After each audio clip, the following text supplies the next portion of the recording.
네, 시청자 여러분 안녕하세요. 주식 상담 전화, 주상 전화 화요일에 힘차게 출발해 보도록 하겠습니다. 여러분의 영의정 아나운서 권재은, 아나운서 김세영입니다. 네, 오늘 아쉽게도 시장은 하락세로 마감했습니다. 지정학적인 리스크가 불거지면서 오늘 외국인과 기관의 동반 매도 물량이 강하게 나왔던 하루였어요. 그러니까요. 달러화도 또 강세를 보이면서 네. 외국인의 수급 이탈이 좀 눈에 띄는 하루였고 한 달 만에 코스피가 2,500포인트를 깨는 하루였습니다. 그러니까요. 오늘 걱정되시는 투자자분들 참 많으실 것 같은데 저희와 함께 하시면 좋을 것 같습니다. 내 종목 팔아야 하나 말아야 하나 고민되시는 분들 주저하지 마시고 지금 나가고 있는 전화번호로 연락 주시면 됩니다. 전화번호 02-2000-4919번이고요. 또 문자 메시지도 활짝 열려 있습니다. 샵 2034로 고민되시는 종목명, 매수가, 비중 알려주시면 세 분의 전문가분들이 여러분들 종목 고민 시원하게 해결해 드리도록 하겠습니다. 네, 그리고 포트폴리오 전체적으로 상담 받고 싶으시다 하시는 분들은 저희한테 포트 상담 받으시면 되는데요. 아래 나가고 있는 문자 그리고 이메일로 보내주시면 되니까요. 많은 참여 부탁드리도록 하겠습니다. 네, 그럼 주상 전화, 주식 상담 전화 본격적으로 출발합니다.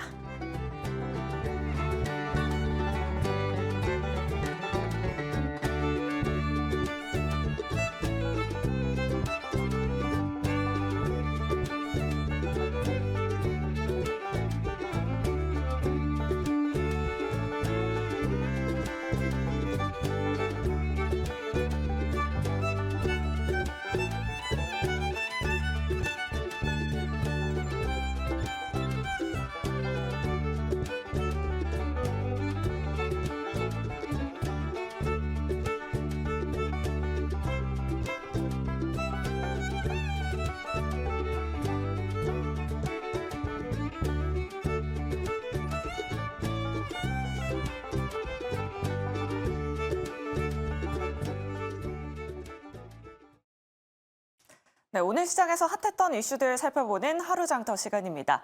네, 오늘 여러분들의 종목 고민 해결사가 되어주실 세 분 바로 소개해드리도록 할게요. 정재은 대표 그리고 이지은 대표, 최진욱 팀장님 나와 계십니다. 세 분 어서 오십시오. 안녕하세요. 반갑습니다. 네, 오늘 시장이 하락해서 고민되시는 투자자분들 참 많으실 것 같은데요. 첫 번째 이슈부터 바로 만나보도록 하겠습니다.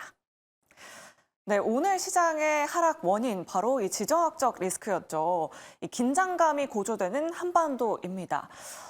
북한의 김정은 위원장이 강도 높은 도발을 이어갔습니다. 오늘 시장 큰 폭의 하락세를 이끌어냈는데요.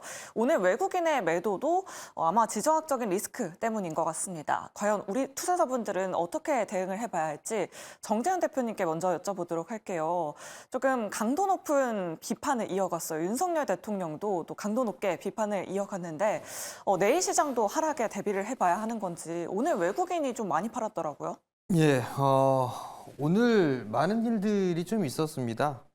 홍해 쪽도 얘기가 좀 계속적으로 좀 나왔었고요. 그리고 대만에 대한 얘기도 좀 나왔었고, 북한에 대한 얘기가 좀 나왔습니다. 먼저 북한 얘기를 좀 먼저 해보게 되면 과거에도 뭐 핵실험이라든가 도발이라든가 이런 부분들이 좀 있었어요. 근데 결국은 한 달 이후에는 지수는 다 상승해주는 그런 모습들이 좀 나타났습니다. 장중에는 좀 변동성이 좀 생겼었죠. 거기에 따라 원달러 환율도 워낙 약세를 좀 기록해주는 그런 모습들을 좀 보였었고요. 그러면서 외국인 쪽에 있어서 선물은 좀 매도가 많이 나왔는데 결론적으로 말씀을 좀 드리게 되면 뭐 지정학적 리스크로 인해서 지수가 좀 밀려 내려오게 된다라면 매수 기회로 좀 삼는 게 맞지 않나라고 좀 보여집니다. 뭐 외국인 쪽과 기관 쪽의 매도가 좀 나와주는 그런 모습들을 좀 보였었지만 지정학적 리스크 때문에 이 매도 물량이 좀 늘어난 부분들이 아니라 연말에 외국인 쪽은 선물과 현물을 좀 상당히 공격적으로 좀 매수를 했습니다. 금리 인하에 대한 시기가 좀 빨라질 것이다, 횟수가 좀 늘어날 것이다 이런 예상들을 좀 많이 했었죠. 근데 결국은 금리 인하에 대한 시기가 좀 당초 생각했던 것보다 늦어질 것이다라는 그런 얘기들이 좀 있었어요. 그러면서 3일부터 좀 밀려 내려오는 그런 모습들을 좀 보였었는데 지수는 빠질 만큼 빠졌습니다. 2,500선을 하회해주는 그런 모습들도 좀 보였었고요. 그렇게 따져보게 되면 PBR 밴드로 따져보게 되면 이제 0.9배대 이하로 이제 밀려 내려오는 그런 상황이거든요. 그러면 지수는 큰 의미는 없다라고 좀 보고 있습니다. 과거의 흐름들을 좀 보더라도 뭐 코로나라든가 금융위기라든가 이런 때를 제외하고 나서는 PBR 0.8배대에 물려 있다라면 그 부분들은 100%다 수익을 좀 내고 나왔거든요. 그렇기 때문에 그 부분들에선 크게 걱정할 필요성은 없다라는 점을 좀 말씀을 드리고 싶고요. 만약에 이로 인해서 내일도 좀 밀린다라고 하게 된다라면 내일부터는 아마 하방 경직을 좀 보일 가능성이 좀 높습니다.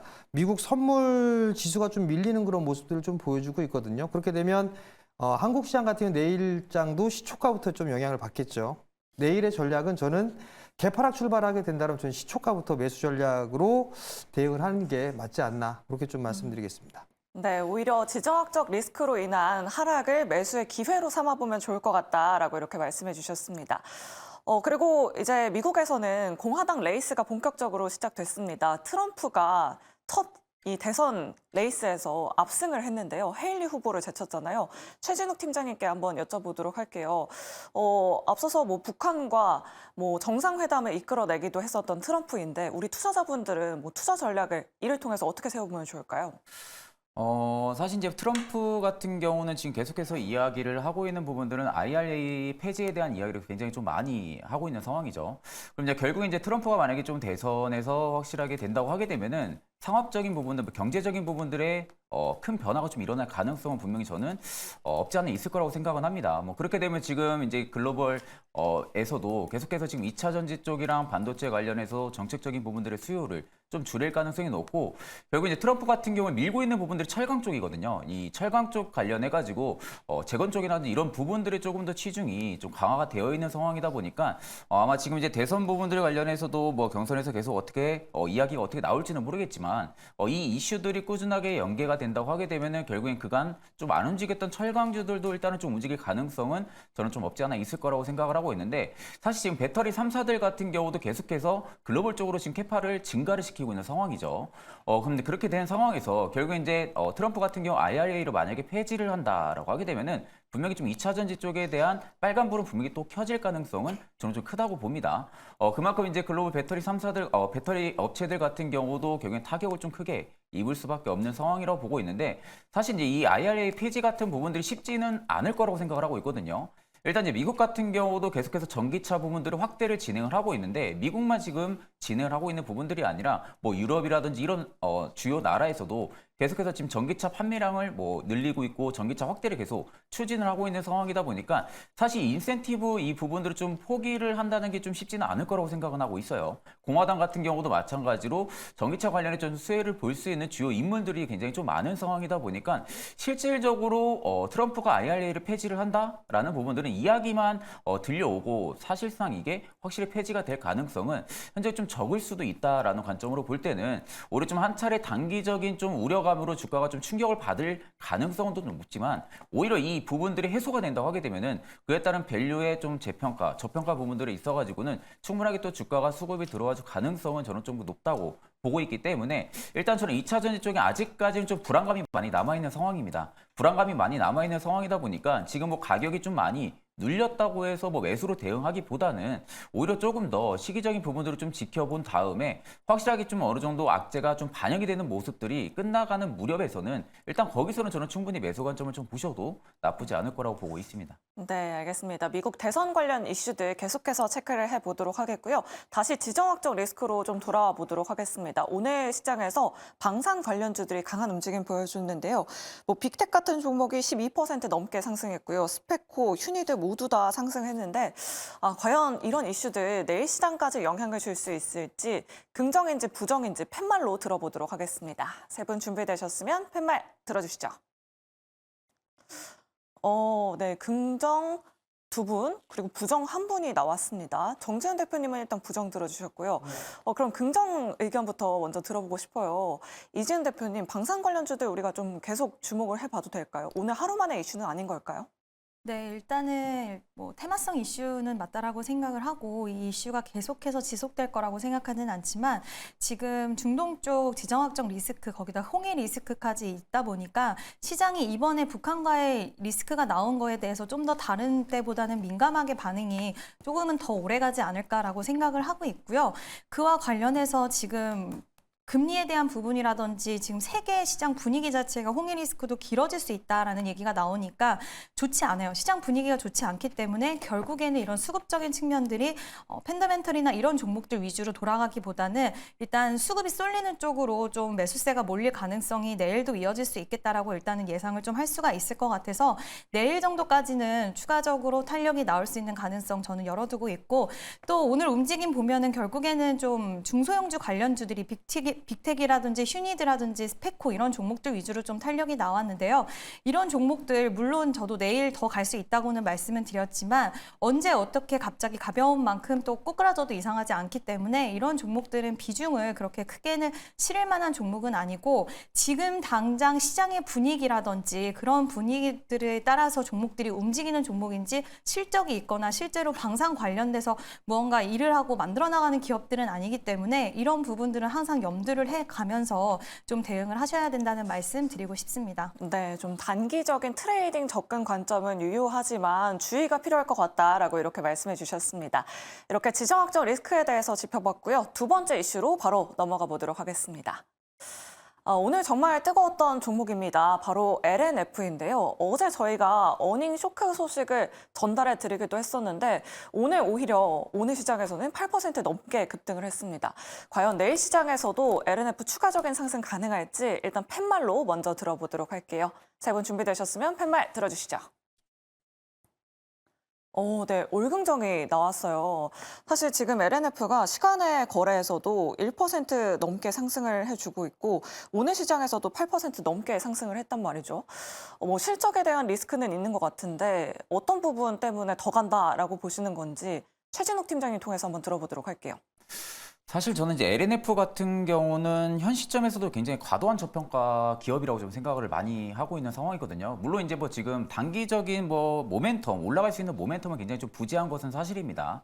다만 지금 계속해서 업스트림 투자를 LNF 쪽에서 진행을 하고 있고 그에 따라 좀 양극재 출하량 부분들을 증가를 시키기 위해서 캐파 부분들도 계속 이야기가 나오고 있는 상황이다 보니까 실제적으로 앞으로 성장성, 그러니까 중장기적인 성장성을 보게 된다고 하게 되면은 LNF 같은 경우는 충분하게 지금 구간도 저는 과도한 저평가 기업이라고 생각을 하고 있는 상황입니다. 그래서 지금 이제 계속해서 고객사 다변화 현상들도 꾸준하게 나타날 가능성이 저는 좀 높다고 보고 있고요. 결국 이제 테슬라 물량 같은 경우도 계속 좀 증가를 해주는 부분들은 사실적으로 있는 부분들이나 마찬가지니까 이 부분들에 있어서도 결국에 양극재 출하량 부분들에 있어서 긍정적인 신호를 줄 거라고 생각을 하고 있고 일단 지금 LNF 같은 경우도 테슬라 직납 계약까지 완료를 한 상황이죠. 직납 계약까지 완료를 한 상황이다 보니까 앞으로 24년, 25년 가면 갈수록 양극재 출하량은 굉장히 많이 증가를 해줄 겁니다. 그럼에도 지금 주가는 거의 다른 동종 업계들 대비해서는 굉장히 큰 폭으로 많이 오르지 못한 상황이었거든요.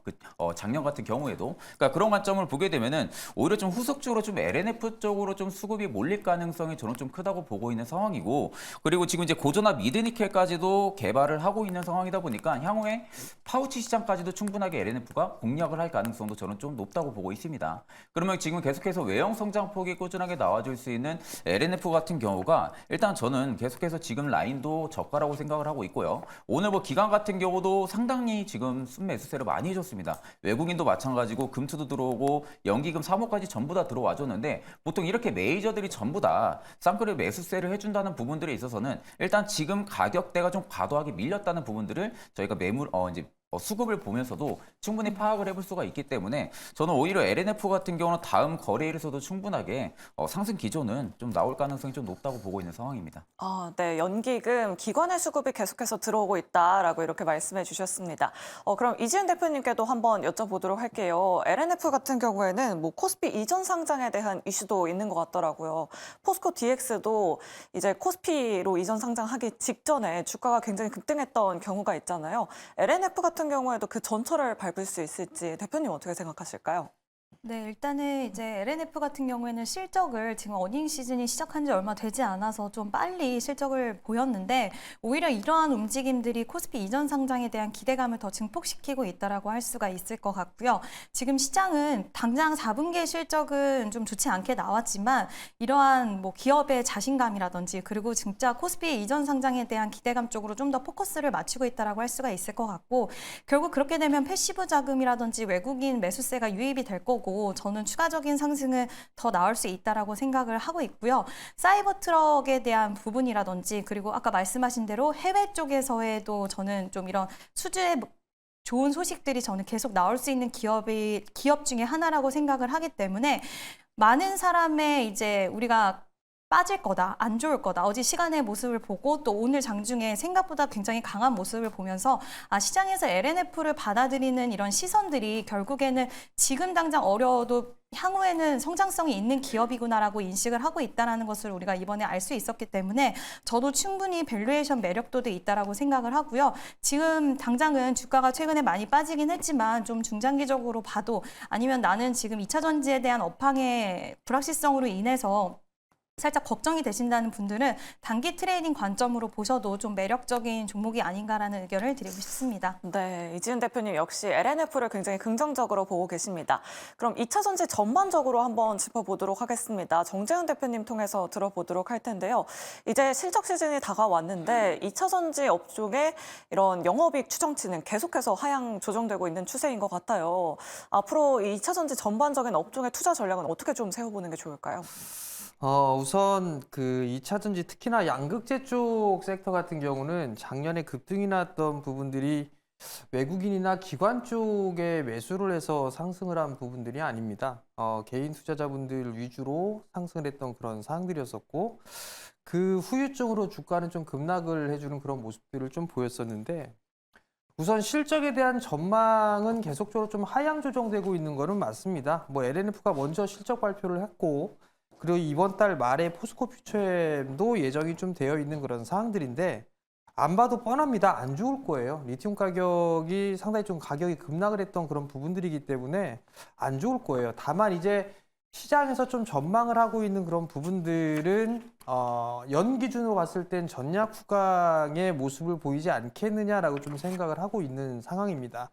그럼 결국은 주가적인 측면에서는 조정을 좀 많이 받아 있는 그런 사항들이에요. 그렇기 때문에 지금 만약에 보유를 하고 계신다라면 굳이 실적이 우려된다라고 해서 매도를 할 필요성은 없지 않을까라고 좀 생각을 하고 있고요.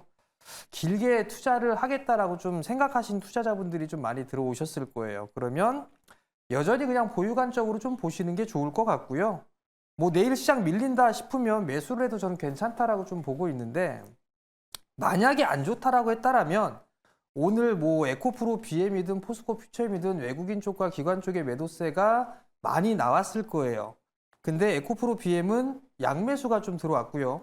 포스코 퓨처엠은 계속적으로 외국인 쪽에서 매수를 해주고 있습니다. 얘네들이 왜 매수를 할까라는 부분들도 생각을 해볼 필요성은 있어요. 결론은 지들이 못 끌어 당겼으니까 앞으로 성장을 해 나갈 수 있는 섹터는 대표적으로 2차 전지를 좀 볼 수가 있기 때문에 장기적인 측면에서 매수세를 이어간다, 모아가고 있다라고 좀 볼 수도 있을 것 같아요.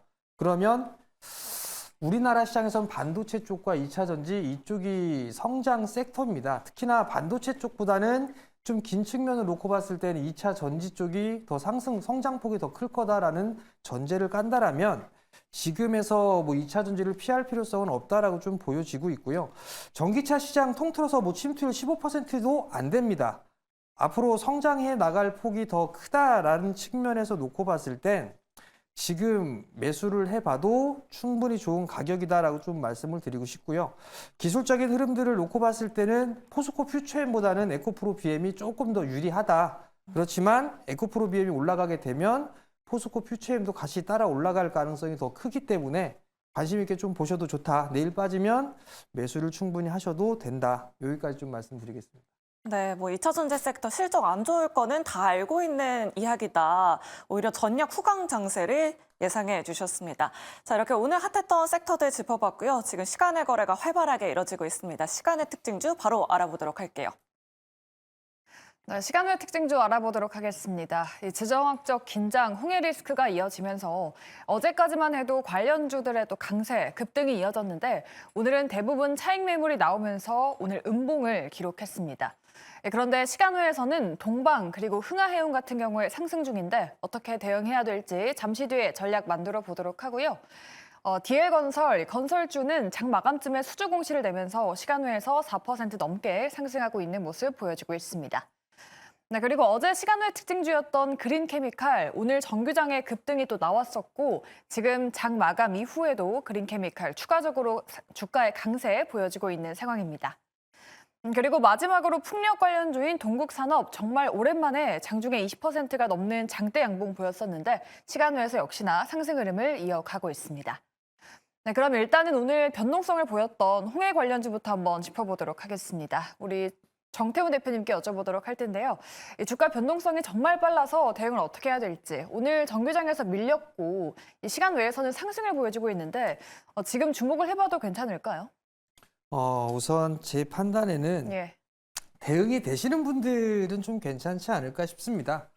후티 반군이 미국에 있어서의 선박을 좀 공격한다라는 얘기 계속 나오고 있는 그런 사항들이고요. 이게 지금 중요한 거는 단기적으로 끝날 수 있느냐 없느냐가 좀 중요하지 않을까라고 좀 보여집니다. 물류의 가격이 2배 이상 치솟는 그런 상황에서 이슈가 좀 생기는 그런 모습들을 좀 보였어요. 오늘 장중에는 7%가 넘는 동방 같은 경우는 하락세를 좀 보였었고 시간의 거래에서는 상승을 해주고 있는 그런 모습들인데 변동성이 좀 큽니다. 변동성이 큰 만큼 대응을 좀 할 수 있는 그런 어느 정도의 능력이 좀 필요하지 않을까라고 좀 보여지고 만약에 난 대응이 안 된다 싶다라면 굳이 이걸 따라 들어갈 필요성은 없지 않을까라고 좀 보여지고요.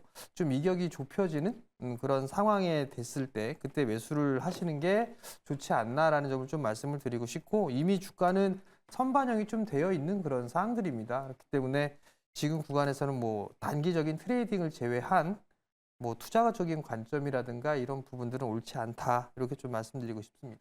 네, 단기 변동성은 조금 염두에 두고 좀 유의를 하셔야 될 것 같습니다. 저희 다음 종목으로는 동국산업도 한번 짚어보도록 할게요.